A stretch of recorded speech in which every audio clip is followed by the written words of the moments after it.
السلام علیکم. تاسو ګورئ په دې تیر یو کال کې چې کله نه د پی ډي ایم حکومت راغلی دی نو عوام ډیر په سخته دی، مهنګای ډیره سیوا ده، بیروزګاری ډیره سیوا شوه، خلک د بچو سره خودکشیانې کوي، د بجلی بل او د ګیس بل اسمان ته وختو، د اوړو ته خلک په لاینونو کې ولاړ دي، د اوړو روړه په 33-3400 روپۍ ته وخته. خو په دې ټولو نه باوجود به تاسو چرته د مولانا نه څه د احتجاج خبر اورېدلي، نه به په مهنګای څه خبر اورېدلي.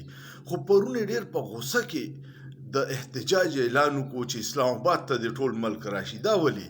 دا په دې وجه چې ته پته ولګېده چې حکومت ختمېدو واله دی او زوی مې بېروزګاره کېږي.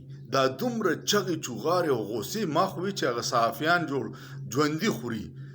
دا صرف د خپل زوی د بیروزګارۍ دپاره کوي احتجاج، دا ستاسو دپاره نه کوي.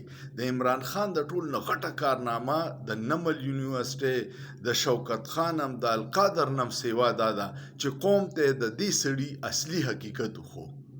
سوچ پې وکړئ، په سوچ کې ګناه نشته.